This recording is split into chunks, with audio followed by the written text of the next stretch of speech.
Good morning everyone. 11वीं class जिसका हम चैप्टर पढ़ रहे हैं फर्स्ट, संविधान क्यों और कैसे, कॉन्स्टिट्यूशन व्हाई एंड हाउ।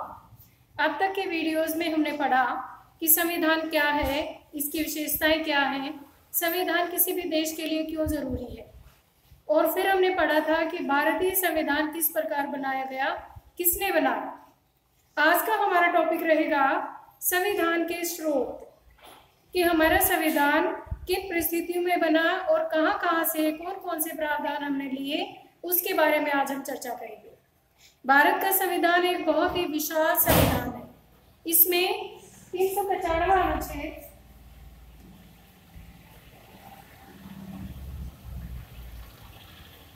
22 भाग और 12 अनुसूचियां हैं। भारतीय संविधान में 395 अनुच्छेद, 22 भाग और 12 अनुसूचियां हैं। प्रारंभ में जब हमारा संविधान बनकर तैयार हुआ था 26 नवंबर 1949 को, उस दिन 8 अनुसूचियां थी, लेकिन अभी 22 भाग हैं और 12 अनुसूचियां हैं। हमारे संविधान में अब तक 104 संशोधन हो चुके हैं। 104 संशोधन हो चुके हैं और इन संशोधन के द्वारा भी बहुत सारे आर्टिकल इसमें जोड़े गए हैं। इस तरह से कई किताबों में लिखा होता है कि भारत के संविधान में फिलहाल 448 अनुच्छेद हैं, लेकिन जो हमारी मेन पुस्तक है उसमें 395 अनुच्छेद ही है, और जो बाकी के संशोधनों के द्वारा जो अनुच्छेद आए हैं उन अनुच्छेदों को भाग 1, भाग 2 करके लिखा गया है। जैसे हमारे संविधान में मौलिक कर्तव्य जोड़े गए थे, तो उसमें 51 में आर्टिकल 51A जोड़ दिया गया था। इससे टोटल आर्टिकल की संख्या नहीं बढ़ी। इसी प्रकार जब शिक्षा के अधिकार को मौलिक अधिकार बनाया गया 86वें संविधान संशोधन के द्वारा, तो वहां भी 21वें आर्टिकल में 21A जोड़ा गया था। तो इसी प्रकार हमारे संविधान में आज भी कुल 395 अनुच्छेद ही हैं। बाकी जो संशोधनों के द्वारा अनुच्छेद जोड़े गए हैं वो पहले वाले अनुच्छेदों के ही भाग बना दिए गए हैं, कि अनुच्छेदों की संख्या बहुत ज्यादा ना बढ़े, इस वजह से ऐसा किया गया है। तो भारत के संविधान में 395 अनुच्छेद, 22 भाग और 12 अनुसूचियां हैं। 104 इसमें संशोधन हो चुके हैं।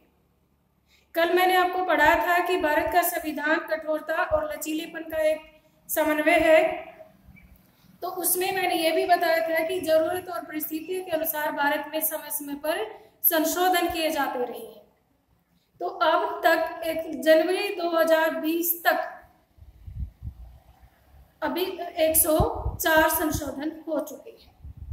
तो आइए अब हम पढ़ते हैं कि हमारा संविधान जो 2 साल 11 महीने और 18 दिन में बनकर तैयार हुआ था, उसके क्या क्या स्रोत रहे हैं। सबसे बड़ा स्रोत है भारत सरकार अधिनियम 1935। भारत सरकार अधिनियम 1935 के काफी सारे प्रावधानों को जो का त्यों भारतीय संविधान में शामिल कर लिया गया था। ये माना जाता है कि लगभग 50% हमारा संविधान भारत सरकार अधिनियम 1935 से लिया गया है। जैसे मुख्य बात, संघीय क्षेत्र बनाना, आपातकाल का प्रावधान, राज्यपाल का पद या कार्यालय, संघ लोक सेवा आयोग, न्यायपालिका का ढांचा, ये सारी बातें भारत सरकार अधिनियम से जो की त्यों ले ली गई थी। और भी बहुत सारे ऐसे प्रावधान हैं जो हमने विदेशी संविधानों से भी ग्रहण किए हैं। जैसे ब्रिटेन का संविधान, ब्रिटिश संविधान का भी हमारे देश के संविधान के ऊपर काफी असर दिखता है, क्योंकि इससे पहले, अधीनता से पहले हमारा देश ब्रिटिशर्स के ही अधीन था, और उनकी जो कार्य प्रणाली हमें पसंद थी, हमारे संविधान निर्माताओं को पसंद थी, वो कार्य प्रणाली हमारे संविधान में शामिल कर ली गई है। जैसे सर्वाधिक मत के आधार पर चुनाव में जीत का फैसला। आपको पता है जब भी लोकसभा के चुनाव होते हैं, विधानसभा के होते हैं, चाहे पंचायतों के होते हैं, तो उसमें क्या होता है कि जिस भी उम्मीदवार के सबसे ज्यादा वोट होते हैं, चाहे वो एक वोट ही ज्यादा हो, वो चुनाव जीत जाता है।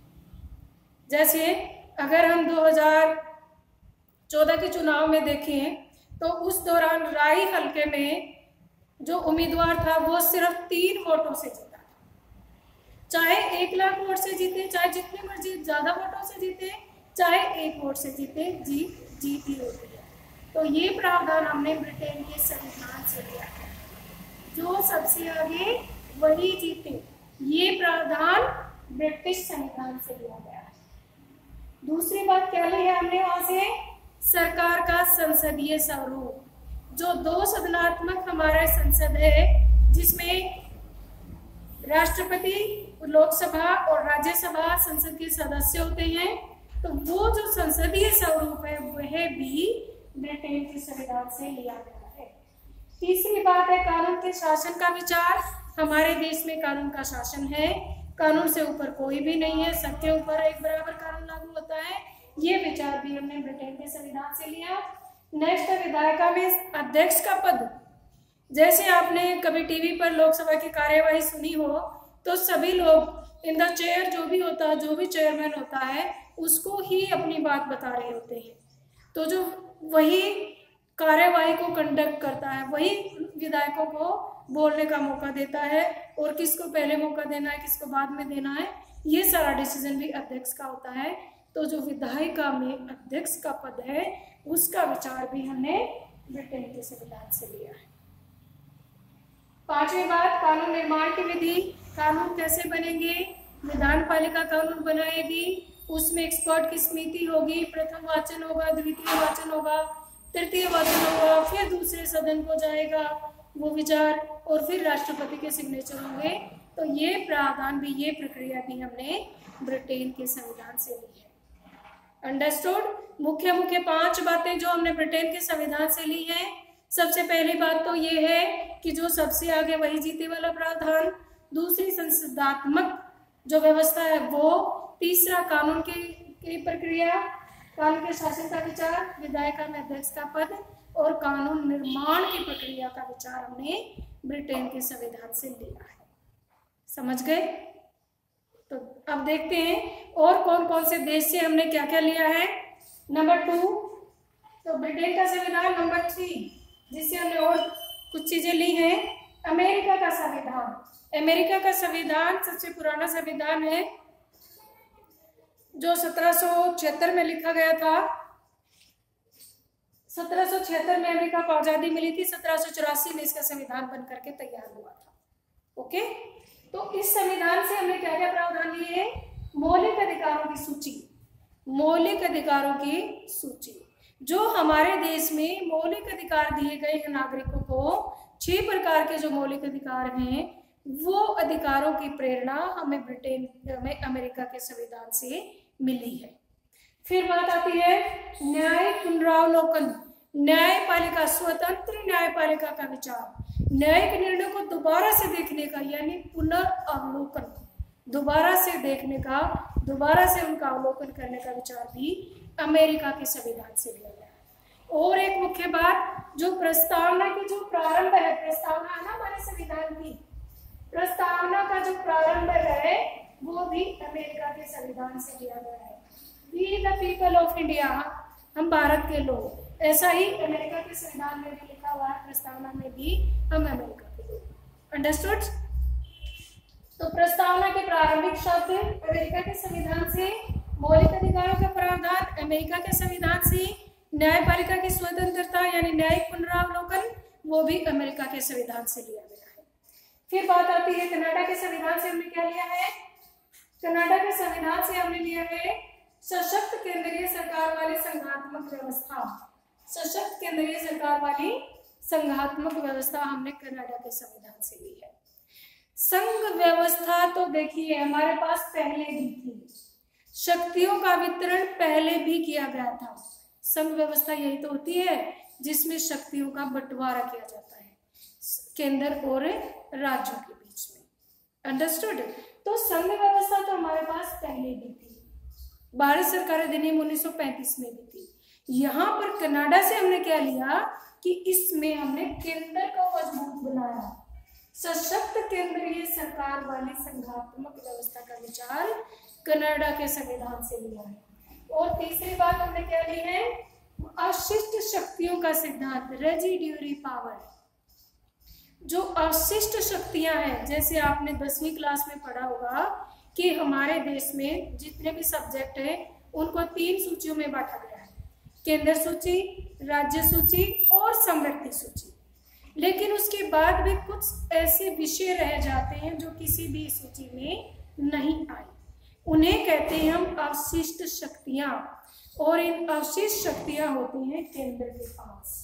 यानी इससे पता चलता है कि कनाडा के संविधान में केंद्र सरकार ज्यादा मजबूत है। वैसा ही हमने भी केंद्र की सरकार को ज्यादा मजबूत किया है। क्यों किया है, इसका भी कारण है क्योंकि उस दौरान हमारे देश में काफी सारा विविधताओं से परिपूर्ण हमारा देश है, और जब बंटवारे की स्थिति भी चल रही थी तो केंद्र को मजबूत करना आवश्यक था। ठीक है, तो कनाडा के संविधान से क्या क्या लिया हमने, कनाडा के संविधान से सशक्त केंद्र वाली संघात्मक व्यवस्था ली और अवशिष्ट शक्तियों का प्रावधान भी हमने कनाडा के संविधान से लिया है। ओके, नेक्स्ट हमारा है फ्रांस का संविधान। आपको पता है फ्रांस की क्रांति हुई थी 1776 में, फ्रांस की क्रांति हुई और उसमें स्वतंत्रता, समानता और बंधुता का नारा दिया था। और यही विचार हमने अपनी प्रस्तावना में लिखा है कि हम स्वतंत्रता, समानता और बंधुता में आस्था रखते हैं। तो ये हमने लिया फ्रांस के संविधान से। फिर आता है आयरलैंड का संविधान, राज्य के नीति निर्देशक सिद्धांत, जो संविधान के भाग 4 में दिए गए हैं। राज्य के नीति निर्देशक सिद्धांत, तो राज्य के नीति निर्देशक सिद्धांतों का प्रावधान हमने आयरलैंड के संविधान से लिया गया है। राज्य के नीति निर्देशक सिद्धांत आगे वाले चैप्टर में हम और डिटेल में पढ़ेंगे। अभी सिर्फ इतना पढ़ लो कि ये आयरलैंड के संविधान से हम प्रेरित होकर ये लिए। नेक्स्ट पॉइंट आता है हमारा, ऑस्ट्रेलिया के संविधान से क्या लिया हमने, समवर्ती सूची ली। जैसे मैंने अभी भी आपको बताया कि 3 अनुसूचियां हैं, संघ सूची, राज्य सूची और समवर्ती सूची। जो समवर्ती सूची का प्रावधान है वो ऑस्ट्रेलिया के संविधान से हमने लिया है। अब एक करेक्शन है बच्चों, फ्रांस की क्रांति बेटा हुई थी 1789 में और अमेरिका की क्रांति हुई थी 1776 में। इसमें कंफ्यूज नहीं होना है, अमेरिका 1776 में और फ्रांस की क्रांति 1789 में हुई थी। Got it. ऑस्ट्रेलिया के संविधान से क्या लिया हमने, ऑस्ट्रेलिया के संविधान से हमने ली है समवर्ती सूची और दोनों सदनों की संयुक्त बैठक हुई। आप आगे के चैप्टर्स में आप पढ़ोगे कि दोनों सदन जो लोकसभा और राज्यसभा है, अगर उनमें किसी मतभेद है किसी नीति निर्माण पर तो दोनों सदनों की संयुक्त बैठक भी बुला ली जाती है। तो ये प्रावधान हमने ऑस्ट्रेलिया के संविधान से लिया है। नेक्स्ट आता है दक्षिण अफ्रीका के संविधान से हमने क्या लिया है, संविधान में संशोधन की प्रक्रिया। आर्टिकल 368 में जो संशोधन की प्रक्रिया दी गई हमारे संविधान में, वो हमने दक्षिण अफ्रीका के संविधान से ली है। फिर बात आती है राज्यसभा के सदस्यों का निर्वाचन, निर्वाचन नहीं मनोनयन, निर्वाचन यहाँ पे मनोनयन वाली बात। राज्यसभा में राष्ट्रपति 12 सदस्यों का मनोनयन करता है जो अपने फील्ड में कला, संस्कृति, भाषा, किसी भी अपने फील्ड में जो अच्छा करते हैं उनको, उन उच्च कोटि के लोगों को राष्ट्रपति राज्यसभा में 12 लोगों को मनोनीत कर सकता है। तो ये राज्यसभा में सदस्य मनोनयन की प्रक्रिया भी हमने दक्षिण अफ्रीका के संविधान से ली है। फिर बात आती है हमारी सोवियत संघ का संविधान। सोवियत संघ के संविधान से हमने लिए हैं मूल कर्तव्य। मूल कर्तव्य नीति निर्देशक सिद्धांतों का जो आर्टिकल 51 है उसमें 51A जोड़ करके 10 मूल कर्तव्य हमारे संविधान में है और 86वें संशोधन के द्वारा एक और मूल इसमें जोड़ दिया गया है। अभी फिलहाल हमारे संविधान में 11 मूल कर्तव्य है। ठीक है, तो ये मूल कर्तव्यों का प्रावधान हमने लिया है सोवियत संघ के संविधान से। रूस जो आजकल रूस है, अब सोवियत संघ नहीं रहा ना, अब रूस है। अब है जर्मनी का संविधान। जर्मनी के संविधान से हमने लिया है आपातकाल के दौरान मौलिक अधिकारों की सस्पेंशन। सस्पेंड कर दिए जाते हैं, निलंबित कर दिए जाते हैं मौलिक अधिकार जब देश में आपातकाल की स्थिति होती है। तो ये प्रावधान हमने लिया है जर्मनी के संविधान से।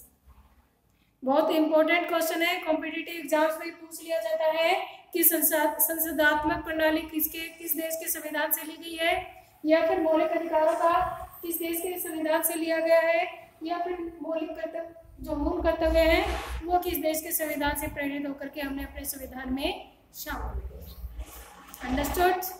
समझ गए सारा? I hope you are enjoying the class.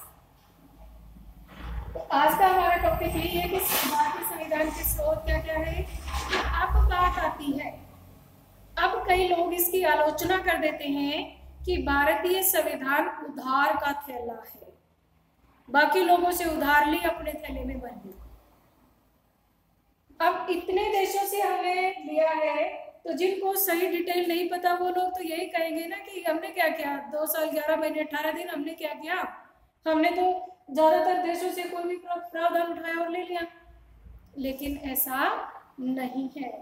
भारतीय संविधान को उधार का थैला कहना उचित नहीं है, क्योंकि हमारे संविधान निर्माताओं ने बहुत से देशों के संविधानों का गहन अध्ययन किया और उसके बाद जो प्रावधान हमारे देश की परिस्थितियों के अनुकूल था, जो हमारे देश के लोगों की आकांक्षाओं और इच्छाओं को पूरा करता था, सिर्फ उन्हीं प्रावधानों को हमने अपने संविधान में शामिल किया है। तो ये आलोचना बिल्कुल निराधार है कि भारतीय संविधान उधार का थैला है। भारतीय संविधान बहुत ही सोच समझकर लिए गए प्रावधान हैं, जो दूसरे देशों से भी लिए हैं, वो हमने अपने परिस्थितियों के अनुसार ही उनको ग्रहण किया है। तो इस तरह से ये कहना बिल्कुल अनुचित है कि भारतीय संविधान उधार का थैला है। ठीक है, अंडरस्टूड? तो आज ये चैप्टर हमारा कंप्लीट हो जाता है। इसको अच्छे से अपने याद करना है, नोट्स बनाने हैं, और किसी दिन 1-2 दिन में मैं इसकी टेस्ट लूँगी। ठीक है, टेस्ट वही पहले की तरह ऑनलाइन ही होगा आपका। आपने सिर्फ आंसर लिखने हैं जैसे, और बाकी रूल्स में टेस्ट के दौरान आपको बताऊँ। Thank you.